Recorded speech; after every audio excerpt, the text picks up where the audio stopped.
चंदन की जो शिला होती थी, देखा है आप लोगों ने? किस किस ने देखा? वो चंदन को घिसने का एक पट्टा होता है छोटा सा, उसकी जो शिला होती है,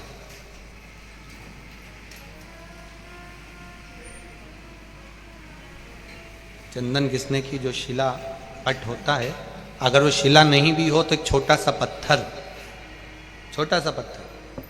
हमारे यहाँ बहुत सुंदर भाव कहा गया है, मान लो शिला नहीं भी है, छोटा सा चंदन का टुकड़ा यदि तुम्हारे घर में है और तुम रोज प्रतिदिन, मान लो घर में घिसा हुआ डब्बी का भी चंदन है, तो भी घर की बहू, बेटी, बेटा, परिवार का कोई सदस्य घर के अंदर चंदन के उस पत्थर पर चंदन को अगर 7 बार, 5 बार, 4 बार या उसको 2-4 बार रगड़ देता है,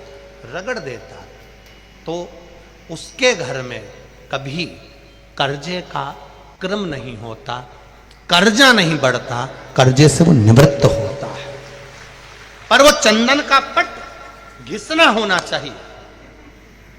जिसके यहां पर केवल रखा रहता है, केवल रखा है, तो किसी ना किसी कारण पर से गाड़ी ले ली, उसका कर्जा हो गया, मकान बना लिया, उसका कर्जा हो गया, ये हो गया उसका।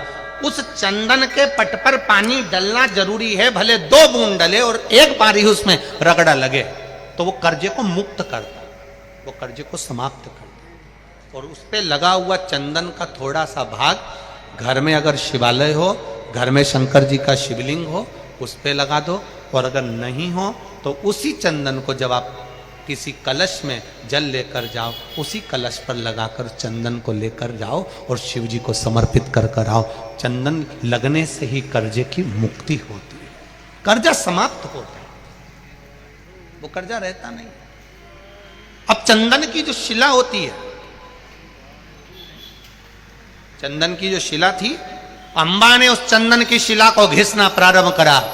इतना घिसती रही, इतना घिसती रही, इतना घिसती रही, शिव जी के पास में चंदन घिसती, शिव जी का लेपन करती, चंदन घिसती, लेपन करती, चंदन घिसती, लेपन करती, चंदन घिस घिस के लेपन करती रही। और इतनी देर में देवाधिदेव महादेव प्रसन्न हो गए, उसके हाथ में छाले पड़ गए, पानी टपकने लगा, शरीर थक गया, चंदन घिसना बंद नहीं करती अंबा, और शिव जी का भजन करती है, आंख से आंसू गिरता है, शिव प्रकट हो जाते हैं। अंबा मांग तुझे क्या चाहिए? अंबा कहती है, भीष्म पितामह ने मेरी जिंदगी बर्बाद करी है, मैं उसको मारना चाहती हूँ। शिव कहते हैं, तू मेरा भजन करती है अंबा, पर मैं सत्य कहूँ, इस स्वरूप में तू भीष्म पितामह को नहीं मार पाएगी, तुझे अगला जन्म लेना पड़ेगा, तब भीष्म पितामह मर सकते हैं। अंबा कहती है, मेरे महादेव, मैं भीष्म पितामह को अगला जन्म लेना चाहती हूं। पर शिव ने कहा, अंबा, भीष्म पितामह गंगा का पुत्र है और तू मेरी भक्त है। शिव शंकर का जो द्रोही होता है, शंकर के भक्त का कोई दुश्मन होता है। हम कई बार कहते हैं, कोई शिव मंदिर जाता है ना, उसको कभी मत परेशान करो साहब। कोई शिवगुण गाता है ना, उसको कभी परेशान मत करो।